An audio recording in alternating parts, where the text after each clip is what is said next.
करते हैं the double ड्रामे का एपिसोड नंबर 34। तो एपिसोड 34 की स्टार्टिंग में हम देखते हैं कि जो कॉन्सर्ट ली होती है अपने कमरे में कुछ दवाई तैयार कर रही होती है।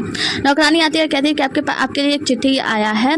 तो वो कहते हैं कि उनसे कह दो कि मेरी बहन को कोई भी परेशानी नहीं होनी चाहिए। तो यहाँ पे जो होती है वो कहती है कि ये चिट्ठी मिस्टर जियांग की तरफ से आया है। वो लेटर लेती है जिसमें लिखा होता है मिस्टर जियांग ने कि मैं आपसे मिलना चाहता हूँ और मैं जी सुरन को जी हवेली में लेकर आया हूँ, तो आप वहाँ पे चली जाओ। जहाँ पे हम देखते हैं जी सुरन की हालत बिल्कुल बच्चों की तरह हो गई होती है, वो पगला गई होती है। वो चारों तरफ फूल के पौधे ले तोड़ के घूम रही होती है। जब कॉन्सर्ट ली आती है अपनी बहन से देखती है तो उसकी आंखों में आंसू आ जाते हैं, वो रोने लगती है। कहती है बहन तुम ठीक तो ना? वो कहती है कि तुम कौन हो सुंदर महिला, तुम तो बहुत ज़्यादा खूबसूरत लग रही हो, लाओ मैं तुम्हारे बालों में फूल लगा दूँ। और उसके बालों में फूल लगा देती है। जिसके बाद से जब वो मिस्टर जियांग को देखती है कहती है कि पिताजी आप हो ना, आप यहाँ पे मुझसे मिलने के लिए आए हो ना, आप बहुत ही ज़्यादा सुंदर लग रहे हो, आप बहुत ज़्यादा हैंडसम लग रहे हो, लाओ मैं आपके बालों में फूल लगा देती हूँ। और वो मिस्टर जियांग के बालों में भी फूल लगाने लगती है। कॉन्सर्ट ली जो होती है वो कहती है कि मेरी बहन के साथ बुरा व्यवहार मत करना। तो जो जी सुरन होती है ना, वो कहती है कि ये महिला कितना क्रूर है, कैसी भद्दी बातें कर रही है, और मिस्टर जियांग के पीछे जाके छिप जाती है। मतलब एक तरीके से मिस्टर जियांग को वो अपना पिता समझ रही होती है जी सुरन। जिसके बाद से जो पिता जियांग होते हैं वो कहते हैं कि वैसे मेरी बेटी ली यहाँ पे आपसे मिलने की आई है, वो चाहती है कि आपसे कुछ क्षण बात करें, तो आप जाके जियांगली से वहाँ मिल लीजिएगा। और हाँ, आप जी सुरन की चिंता मत कीजिए, वो मंदिर में रह रही थी, वहाँ पे कुछ भी नहीं था, और यहाँ पे जी हवेली में मैं उसे लेकर आया हूँ, और यहाँ पे बहुत सारी नौकरानियाँ भी उसकी देखभाल करेंगी, फूल पौधे हैं, वो खेलती कूदती और हंसती खिलती रहेगी, हमेशा यहीं पे रहेगी, और उसकी कोई भी चिंता करने की जरूरत नहीं है। कॉन्सर्ट ली कहती है ठीक है मैं जियांगली से मिलकर आती हूँ। जियांगली आती है, कॉन्सर्ट ली को प्रणाम करती है। फिर हम देखते हैं कि जियांगली कॉन्सर्ट ली को एक साइड में जाती है चाय पिलाने के लिए। जियांगली कॉन्सर्ट ली को चाय देती है और कहती है कि मुझे डर है। मतलब कॉन्सर्ट ली कहती है कि तुम मुझसे क्या बात करना चाहती हो। वो कहती है कि मेरी और सन यूरॉन की शादी के बारे में आप जो बात करी है, मुझे नहीं लगता ये आपकी सोच है, ये सब वार्निंग की चाल है ना, वो ये सब चाल चल रही है।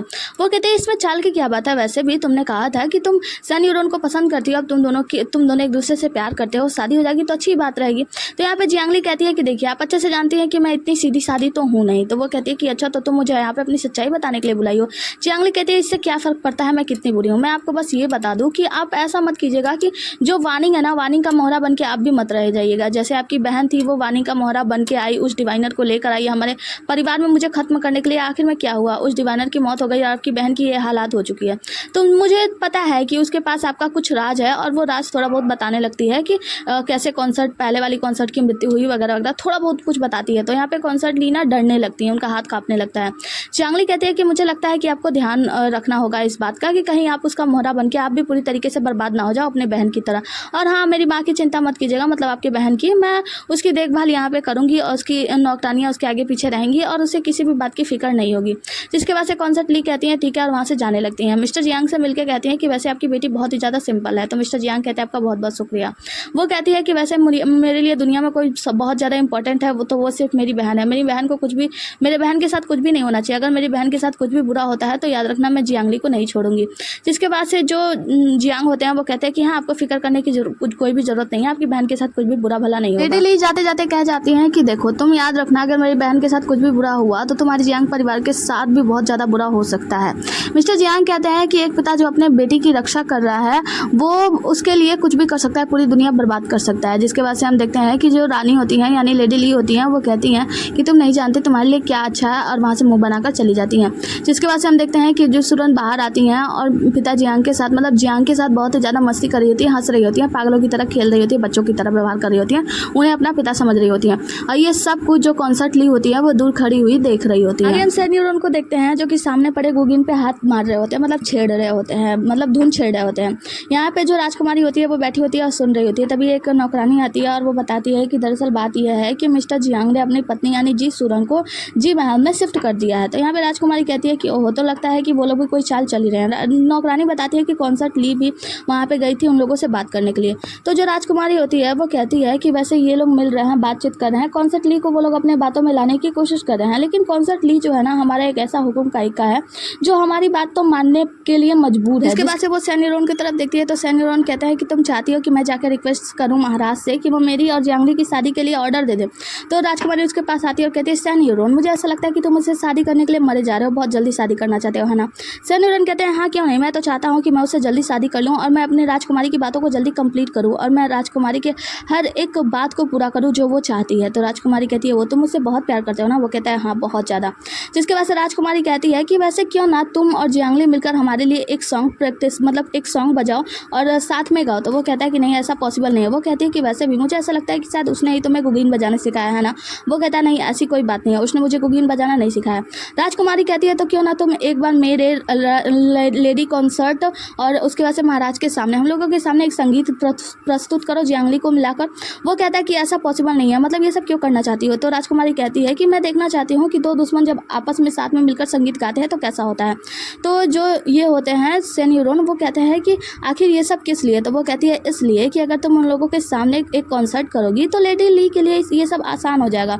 जो लेडी ली है ना, कॉन्सर्ट ली, वो महाराज से कह पाएंगी तुम दोनों अच्छा बजाओगे तो वो महाराज से कहेंगी तुम दोनों की शादी जल्दी करा दी जाए और इससे काम हमारा आसान हो जाएगा। इस बात के लिए तैयार हो जाता है, कहता है कि ठीक है जैसा आप चाहती हैं मैं वैसा ही करूँगा। अगर आप सच में ऐसा देखना चाहती हैं तो हम दोनों मिलकर प्ले करेंगे और आप देखिएगा हमारा गाना और संगीत। तो राजकुमारी कहते हैं हाँ क्यों नहीं। और उसके बाद से वो दोनों एक दूसरे को पकड़ते हैं और किस करते हैं। आगे हम जियांगली को देखते हैं कि जो नौकर होता है वो उसके पास आता है, मतलब ड्यूक्सू का नौकर। वो आता है और कहता है कि ये सीटू ने भेजा है और इसे मैंने खोला नहीं है। जियांगली से खोलती है तो उसमें दवाई होता है। आगे हम एम्पायर को देखते हैं जो कि अपने कमरे में कुछ तैयारी कर रहे होते हैं। तो लेडी ली आती है, लेडी ली आकर उनके लिए कुछ खाना लाई होती है। वो कहते हैं कि आप मेरे लिए बहुत कुछ करते हो। वो कहती है कि कहाँ मैं कुछ करती हूँ, वैसे आप इतना ज़्यादा बिजी थे तो मैंने सोचा आपके लिए कुछ डिजर्ट बना लाऊं। महाराज कहते हैं वैसे 2 दिन बाद आपका बर्थडे आने वाला है तो आप क्या तोहफा चाहती हैं। तो लेडी ली कहती हैं कि वैसे मैं कुछ चाहती तो हूँ लेकिन मुझे नहीं लगता वो पूरा होगा। महाराज कहते हैं अरे बताओ तो। वो कहती है कि मैंने सुना था जब राजा झाओ यहाँ पे आए थे तो वहाँ पे एक कॉन्सर्ट हुआ था जिसमें कि जियांगली और ये सीजी ने दोनों ने साथ में मिलकर गाना गाया था। मैंने सुना था कि वो दोनों ऐसा लग रहा था जैसे हेवन से बनाई हुई जोड़ी है, तो मैं चाहती हूँ कि वो दोनों मेरे बर्थडे पे ऐसा परफॉर्मेंस करें। तो महाराज कहते हैं इसमें कौन सी बड़ी बात है। अपने नियम से कहते हैं कि जाओ कहो जियांगली और मतलब जियांगली और सेन यूरोन को कि वो लोग तैयारी करें। जिसके बाद से जो रानी होती है ना लेडी ली, वो कहती हैं कि महाराज मैं एक और रिक्वेस्ट करना चाहती हूँ। महाराज कहते हैं हाँ कहिए ना। वो कहती है कि मैं चाहती हूँ कि प्रिंसेस वार्निंग भी इसमें आए, वो भी नहीं आई थी बैंक्वेट में ना, तो मैं चाहती हूँ इस पार्टी में वो भी शामिल हो और उनका सॉन्ग वॉन्ग देखें। तो महाराज कहते हैं हाँ बिल्कुल आप जैसा चाहती हैं वैसा ही। हम जियांगली को देखते हैं जो कि उस दवाई को लेकर बैठी होती है और देखते देखते उस दवाई का ढक्कन खुलती है और उसे पीने लगती है।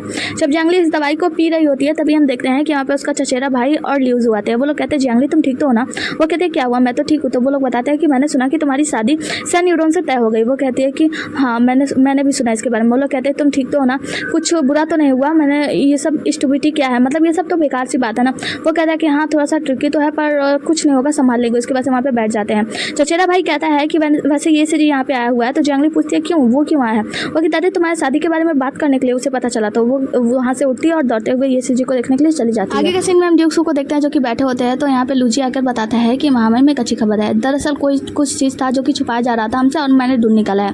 वेंजी आता है और बताता है कि महामारी में एक बुरी खबर है। वो कहते हैं कि हाँ बताओ आप क्या बुरी खबर है। वो बताता है कि दरअसल बात यह है कि जियांगली को और सेन यूरोन को दोनों को एक पार्टी में बुलाया गया है संगीत करने के लिए और ये लेडी ली का बर्थडे है। तो वो कहते हैं कि अच्छा किस दिन। तो वो बताता है 2 दिन बाद। उसके बाद से वो बताता है कि आपको पता है कि ये सीजी को पिता जियांग ने अपने घर पे बुलाया है मिलने के लिए। तो वो कहता है क्या ये सीजी को।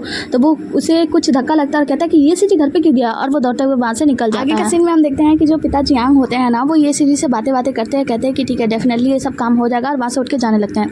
जियांगली आती है और पिता जियांग कहते हैं कि ली तुम ठीक तो हो ना। वो कहते हैं कि पिताजी क्या हो रहा है, क्या बात हो रही है। तो यहाँ पे ये सीजी से वो कहते हैं पिता जियांग कि अब तुम बताओ। तो ये सीजी बताता है कि मैं जाके महाराज से बोलूँगा कि हमारी और तुम्हारी शादी तभी तय हो गई थी जब तुम अभी पैदा भी नहीं हुई थी, तो इसमें डरने की बात नहीं है। वो कहती है कि लेकिन मैं आप लोगों को ट्रबल में नहीं डालना चाहती। तो यहाँ पे ये सीजी कहता है कि मैं ट्रबल में नहीं हूँ, मैंने परिवार से बात कर लिया, वो सभी लोग तैयार है हमारी शादी के लिए। अगर फ्यूचर में तुम मुझसे शादी ना करना चाहो तो शादी तोड़ देना, सगाई तोड़ देना। मैं महाराज से बस इतना कहूँगा कि हम दोनों की सगाई तय हो चुकी है, इसके वजह से महाराज तुम्हारी और सेन यूरोन की शादी नहीं करेंगे। पिता जियांग कहते हैं कि हाँ ये बात सही है, हमने प्लान बना लिया है, प्लान को मत तोड़ो। जियांगली कहती है लेकिन मैं नहीं चाहती कि मैं आप लोगों को इस सब में घसीटूँ। और ये सीजी से कहती है कि ये सीजी मान जाओ, मैं तुम्हें इसमें घसीटना नहीं चाहती।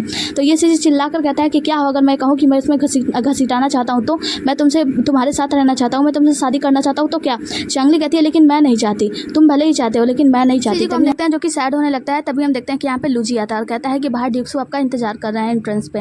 जियांगली कहती है कि क्या, तो वो सेकंड लेडी जियांगली से मिलना चाहती है। तो पिता जियांग कहते हैं कि ड्यूक्सू यहाँ पे क्यों आए हैं। तो लूजी कहता है कि मुझे नहीं पता, बस ड्यूक्सू जियांगली से मिलना चाहते हैं। जियांगली कहती है कि पिताजी मुझे माफ़ कीजिएगा, मुझे जाना होगा, और वहाँ से तुरंत चली जाती है। जब जाने लगती है तो हम देखते हैं कि ये सीजी का मुंह बन जाता है, मतलब वो तो समझ जाता है कि वो ड्यूक्सू से ही प्यार करती है। जब वो बाहर जाती है तो ड्यूक्सू गाड़ी में होते हैं, वो जाकर गाड़ी में बैठ जाती है, जिसके बाद से कहती है कि हम कहाँ जा रहे हैं। वो कहता है कि हम पैलेस में जा रहे हैं। तो वो कहती है कि पैलेस क्यों। तो वो कहता है ताकि मैं महाराज से जाके बात कर सकूँ कि वो तुम्हें मुझसे शादी करने दे। तो जियांगली कहती है लेकिन ऐसा कैसे होगा, ये सब आप सिचुएशन समझ रहे हैं ना कितना बुरा है, तो इस सिचुएशन में आप ये सब कैसे करना चाहते हैं। वो कहता है इससे, और वो लेटर दिखाता है जिसमें कि उस नौकरानी का कन्फेशन होता है है कि कैसे लेडी ली ने अपनी कॉन्सर्ट को मार डाला था, मतलब लेडी कॉन्सर्ट को मार डाला था और खुद लेडी ली बन गई। जिसके बाद से हम देखते हैं कि राजकुमारी कहती है, मतलब जियांग ली कहती है तो फिर हमें क्या करना चाहिए। वो कहता है कि अब तुम लेडी ली के पास जाओगी, तो वो कहती है तुम कहाँ जा रहे हो। वो बताता है कि मैं जाऊँगा महाराज के पास और उनसे बात करूँगा कि वो तुम्हें मुझसे शादी करने दें। जिसके बाद हम जियांग ली को देखते हैं जो कि लेडी ली से मिलने आगे हम लेडी ली को देखते हैं जिससे मिलने के लिए जियांग ली आई होती है। तो लेडी ली कहती है कि ये तुम्हारा कोई घर नहीं है, जब चाहे मुँह उठाकर चली आई। वो लेटर दिखाती है और कहती है कि मुझे पता है वानिंग आपको इसी वजह से डरा रही है ना, देखिए लेडी ली मैं आपका साथ देने वाली हूँ, आप वानिंग का पपेट बन के मत रहिए। वो कहती है तुम चाहती क्या हो। वो कहती है कि बस मैं जितना चाहती हूँ बस आप वो काम कर दीजिए और मुझे बस ये चाहिए ना कि आप उस राजकुमारी का पपेट यानी उसका पालतू बन के मत रहिए, मैं जैसा कहती हूँ आप बस वैसा ही कीजिए, सब कुछ ठीक हो जाएगा। ये कहती है कि तो फिर बदले में तुम मेरे लिए क्या करोगी। तो जियांग ली कहती है कि देखिए बदले में मैं आपकी नौकरानी आपको लौटा दूंगी, आपको बस वही करना होगा आपके बर्थडे के दिन जो मैं कहूँगी। तो जो लेडी ली होती है वो कहती है कि ठीक है मैं तुम्हारी बात मानने के लिए तैयार हूँ। आगे हमें एम्पायर का सीन दिखाया जाता है जहाँ पे हम देखते हैं बाहर नौकर नौकरानियाँ सुन रहे होते हैं, अंदर में आवाज़ आ रही होती है, ड्यूक्सू एम्पायर से लड़ाई कर रहे होते हैं और कह रहे होते हैं कि जब मिस्टर सैन यूडोन की शादी तय हुई जियांग ली से तो आपने उन्हें क्यों नहीं रोका। तो महाराज कहते हैं कि आप ऐसे कैसे कह सकते हो, वो दोनों एक दूसरे से प्यार करते हैं, ये तो बस एक मामूली सी शादी है और दोनों प्यार में है, तो इस शादी से क्या रोकना है, पूरे संसार को पता है उन दोनों के प्यार के बारे में, तो ये अच्छा मौका है, उन दोनों की शादी करने के बाद दोनों फैमिली की बात बन जाएगी। तो यहाँ पे सैन यूडोन कहते मतलब ड्यूक्सू कहते हैं कि आप अच्छे से जानते हैं जियांग ली को ढूंढकर मैं लाया था, आप कैसे उन दोनों की शादी करवा सकते हैं। तो महाराज कहते हैं कि बस करो, अब मैं चाहता हूँ कि तुम इस बात को यहीं पे खत्म कर दो। तो ड्यूक्सू कहता है कि एक्सक्यूज मी महाराज, आप बहुत ज़्यादा कर रहे हैं, मैं ऐसी बातों को नहीं मानता, और वहाँ पे गुस्सा करके निकल जाता है। नौकर जो होते हैं ना वो बाहर ये सब कुछ हंगामा सुन रहे होते हैं। आगे हम देखते हैं जियांग ली और ड्यूक्सू दोनों गाड़ी से जा रहे होते हैं। यहाँ पे जियांग ली कहती है आप काफ़ी थके हुए लग रहे हैं। वो कहता है कि हाँ बस एक थोड़ा सा झगड़ा हो गया। वो कहते हैं क्या थोड़ा सा झगड़ा महाराज के साथ, निश्चित रूप से आप पहले ही होंगे महाराज के साथ लड़ाई करने वाले। ड्यूक्सू कहते हैं कि हाँ बिल्कुल। जिसके बाद से जियांग ली से कहते हैं कि आप तो बहुत शांत लग रही हैं, क्या हुआ लेडी ली के साथ बात बनी। तो वो कहते हैं कि हाँ लेडी ली हमारी मदद करने के लिए तैयार हो गई हैं।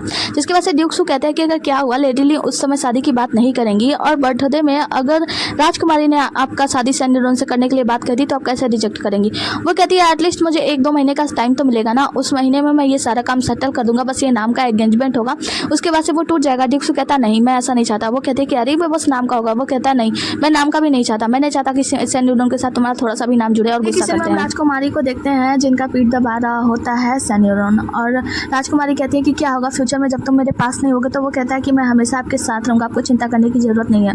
राजकुमारी कहती है कि हो सकता है कि फ्यूचर में तुम बहुत ज़्यादा बिजी हो जाओ। वो कहता है कि ऐसा बात है तो ठीक है रुकिए मैं अभी थोड़ा सा एक्सक्यूज करता हूँ, अभी आता हूँ थोड़ी देर में। तभी हम देखते हैं नौकरानी आती है और बताती है कि ड्यूक्सू आपसे मिलने के लिए आए हैं। तो यहाँ पे जो राजकुमारी होती है वो सैन यूडोन से कहती है कि आपने कहा कि ड्यूक्सू जो थे वो जियांग ली को पर्सनली लेने के लिए गए थे है ना। तो वो कहता है कि हाँ। तो वो कहते हैं ठीक है फिर जाकर छुप जाओ, और तुरंत ही जो सैन यूडोन होता है वो जाकर छुप जाता है। ड्यूक्सू आते हैं राजकुमारी से मिलने के लिए। ड्यूक्सू कहता है कि मैं सीधी बात करूँगा, मैं आपसे ये कहने के लिए आया हूँ कि आप ये बताइए जियांग ली की शादी सैन यूडोन से तोड़वाने के लिए आप क्या लेंगे, मतलब आपको उन दोनों की शादी के बारे में बात नहीं करनी है। तो यहाँ पे जो प्रिंसेस होती है वो कहती है कि क्या कहना चाहते हो तुम मुझसे यहाँ पे सौदा करने के लिए आए हो। वो कहता है कि हाँ। तो वो कहते हैं कि मैंने बहुत कुछ खोया है जियांग ली की वजह से, तुम मुझे क्या दे सकते हो, बहुत कुछ ज़रूरत है जो मुझे चाहिए। तो यहाँ पे ड्यूक्सू कहते हैं कि तुम जो चाहो वो दे सकता हूँ, लेकिन फिलहाल के लिए क्या ये सही है। उसे एक निशान दिखाते हैं जिसे देखकर जो राजकुमारी होती है ना वो चौंक जाती है। तो जो ड्यूक्सू जो होते हैं वो कहते हैं कि ये तुम्हारे लिए सही है ना वो शादी तोड़वाने के लिए। हम देखते हैं कि यहाँ पे सैन यूडोन छुपकर ये सब कुछ सुन रहा होता है, देख रहा होता है। आगे का सीन हमें पार्टी का दिखाया जाता है जहाँ पे हम देखते हैं कि जियांग ली और सैन यूडोन यहाँ पे पहुंच जाते हैं दोनों लोग। जब ये लोग पहुंचते हैं जिसके बाद से वहाँ पे राजकुमारी पहुंचती है और कहती हैं कि जियांग ली आप और सैन यूडोन आप दोनों लोग यहाँ पे आए हैं, ये तो मेरा भाग्य है कि आप लोग से मिल पा रही हूँ।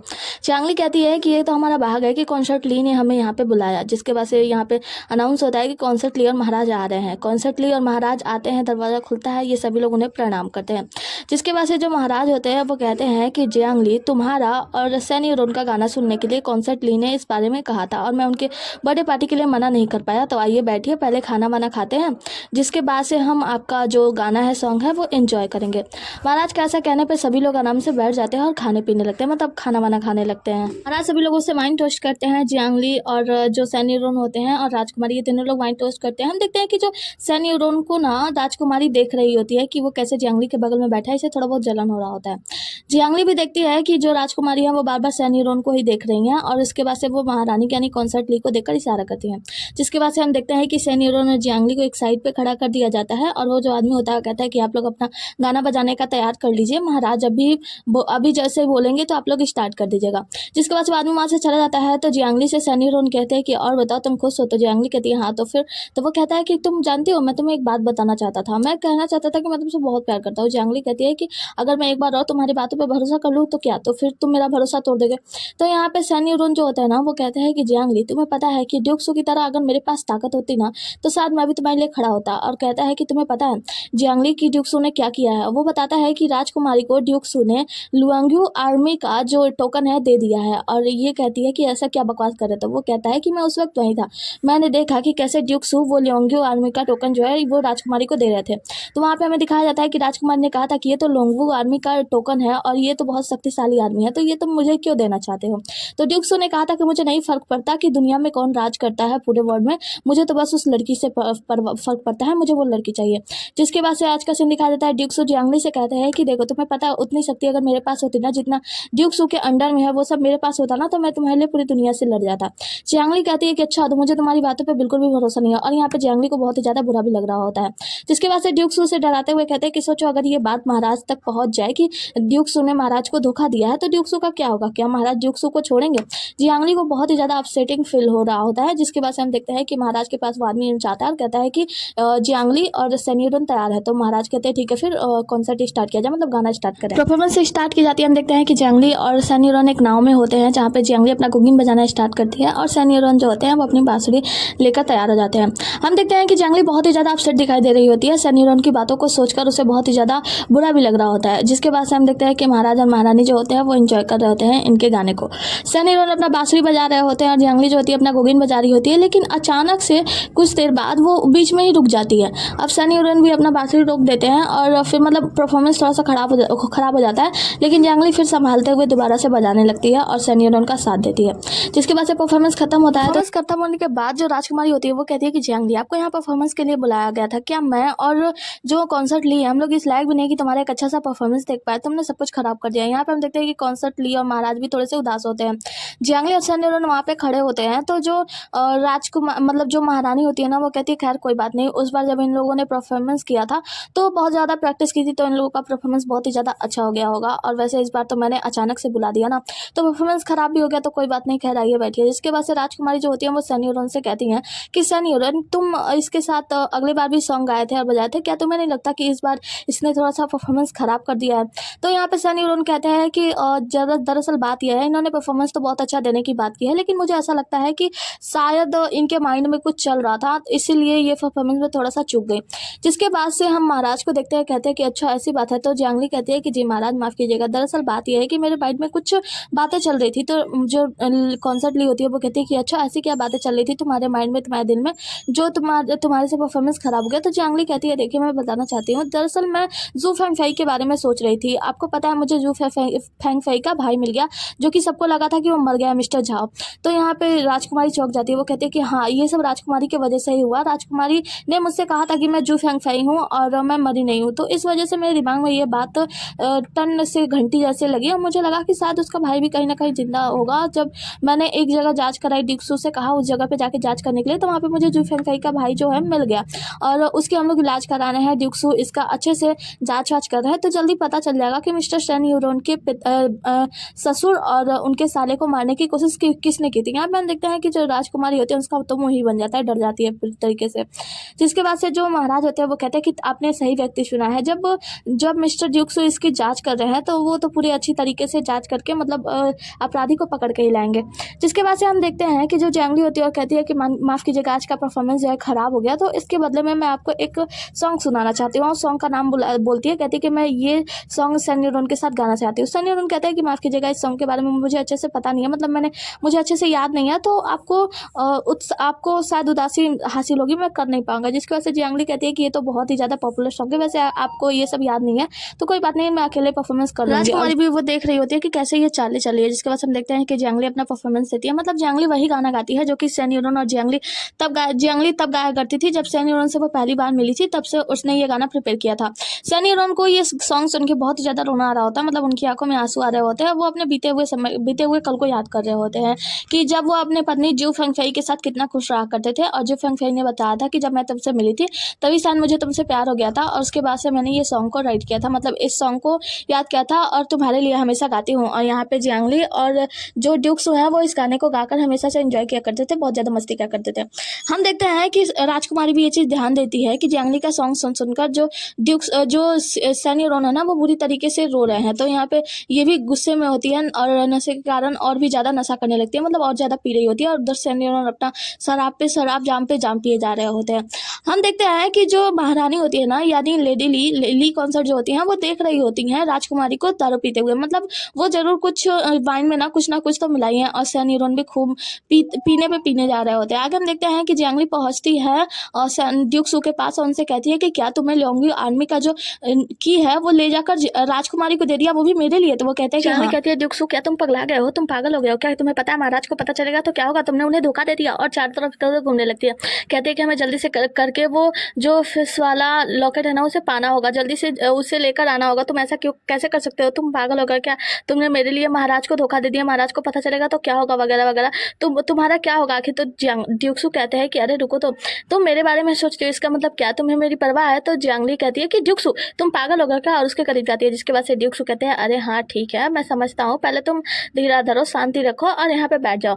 उसके बाद से उसे बैठाने के बाद बोलता है कि देखो एक्चुअली बात यह है कि जो उसे वो लोंगवू आर्मी का जो मेन उसे चाबी देना है, मतलब की देना है, वो सब हमारा ना एक प्लान है, प्लान का हिस्सा है। तो जो जियांगली होती है वो कहती है कि हमारा प्लान का हिस्सा मतलब और कौन मिला हुआ है तुम्हारे साथ? तो वो कहती है कि वो कहते हैं कि एम्पायर। वो कहती है क्या? वो मुस्कुराने लगती है। समझाते हैं कि हाँ देखो, जो राजा चैंग है ना, वो राजा यान को हटा के खुद राजा बनना चाहता है, इसीलिए उसने क्या किया है, आधे से ज्यादा आर्मी तो उसके अंडर में काम कर रही है।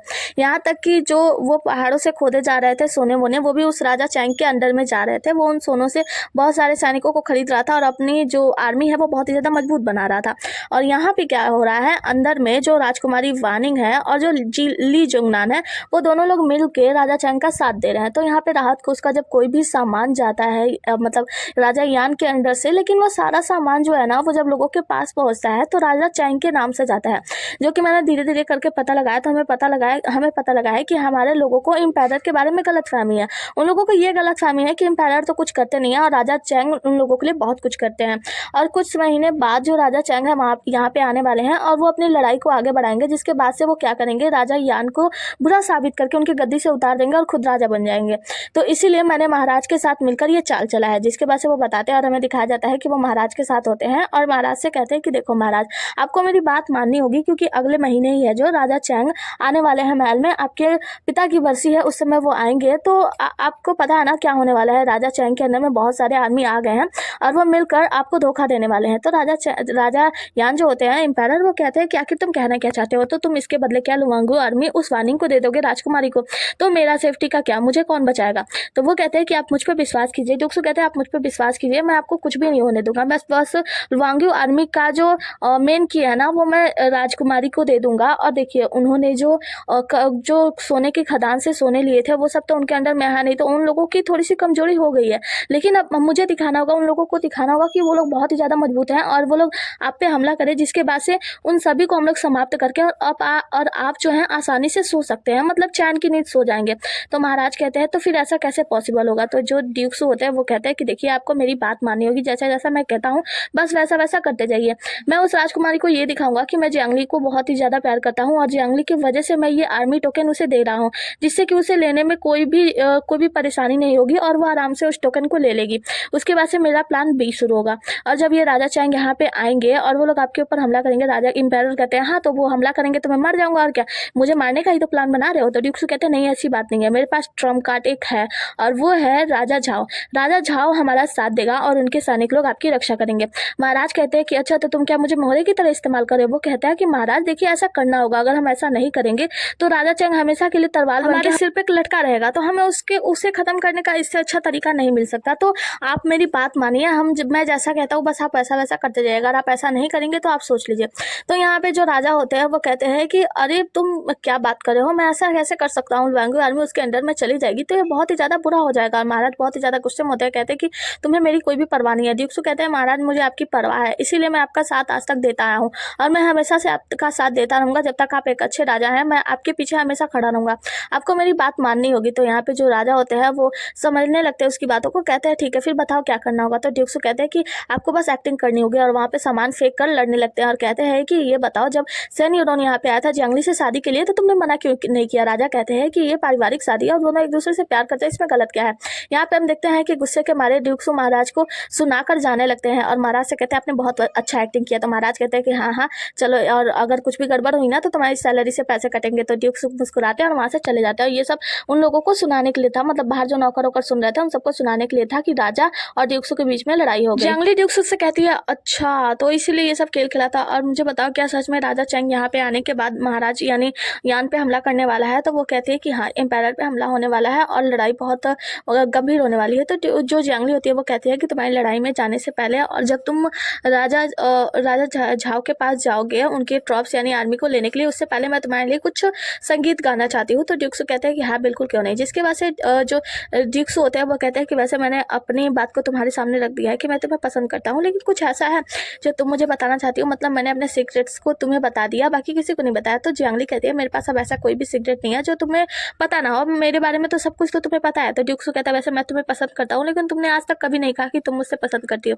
क्या तुम मुझे पसंद भी करती हो? जिसकी वजह से जियांगली जो होती है वो अपने आंखों ही आंखों में बताती है कि हाँ मैं भी आपको बहुत पसंद करती हूँ, मतलब वो बताती है कि आप मेरे लिए बहुत ही ज़्यादा इंपॉर्टेंट हो। जिसकी वजह से ड्यूक्सु जो होते हैं वो जियांगली को किस करने जाते हैं। सीन यहाँ से कट होता है। आगे की सीन में हम देखते हैं राजकुमारी को जो कि अपने कमरे में बैठी होती है फूल लेकर और सन यूरोन से कहती हैं कि सन यूरोन तुम क्या सोच रहे हो, आखिर तुम्हारा प्लान तो खराब हो गया ना। तो मुझे एक बात बताओ, उस लड़की पे ऐसा है क्या जो तुम उस लड़की के पीछे पड़े हुए उस लड़की से ही शादी करना चाहते हो? अगर तुम कहते हो सन यूरोन कि तुम्हें उससे बदला लेना है, तुम्हें उससे नफरत है, तो आज जो मैंने कुछ देखा वो तो ऐसा लगता है कि तुम उससे बहुत ज़्यादा प्यार करते हैं। तो आखिर उस लड़की में ऐसा क्या है जो तुम उसके पीछे पड़े हुए हैं?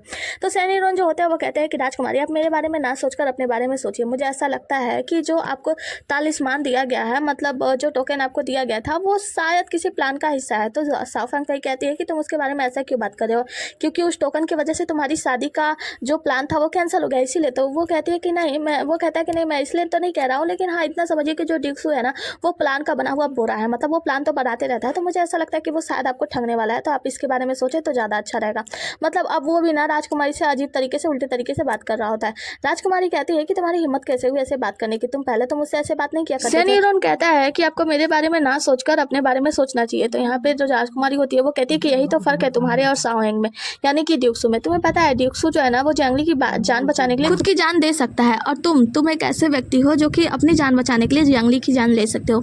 यही तो फर्क है उसके और तुम्हारे प्यार में। यहाँ पे वो कहता है कि फर्क क्या है ये आपको सोचने की जरूरत नहीं है। वो कहती है कि तुम इतने सेमलेस पर्सन हो गए। तो यहाँ पे वो कहता है कि हाँ मैं सेमलेस पर्सन हुआ, मैंने जियांगली को जान से मारा, लेकिन ये सब किसके लिए? आपने ही तो कहा था ये सब करने के लिए, तो मुझे सेमलेस पर्सन बनने पर मजबूर तो तुमने ही किया था। और वो बहुत ही ज़्यादा क्रूर तरीके से बात कर रहा होता है, बहुत अजीब तरीके से। तो यहाँ पे जो राजकुमारी होती है वो कहती है कि अब तुम अपने हापे से बाहर आ रहे हो, तुम बहुत अजीब तरीके से बात कर रहे हो। वो कहता है कि ठीक है अभी मैं चलता हूँ, मुझे आराम भी करना है और आपको भी आराम करना चाहिए, आप थक गई होंगी, और प्रणाम करके वहाँ से जाने लगता है। यहाँ पे राजकुमारी कहती है कि सन यूरोन रुको, अगर तुम चले जाते हो तो तुम्हारे लिए अच्छा नहीं होगा। और जाते जाते सन यूरोन कहता है कि आप मेरे बारे में ना सोचकर खुद के बारे में सोचिए और मैं तो चलता हूँ, और बहुत कुछ सुना के चला जाता है। हम राजकुमारी को देखते हैं जो कि बहुत ही ज़्यादा गुस्से में होती है और जो कमल का फूल ली होती है ना वहीं पे फेंक के तोड़ देती है। इसी के साथ ये एपिसोड ये पे खत्म होता है। मिलते हैं अगले एपिसोड में, तब तक के लिए बने रहिए हमारे साथ। Tata bye bye, take care.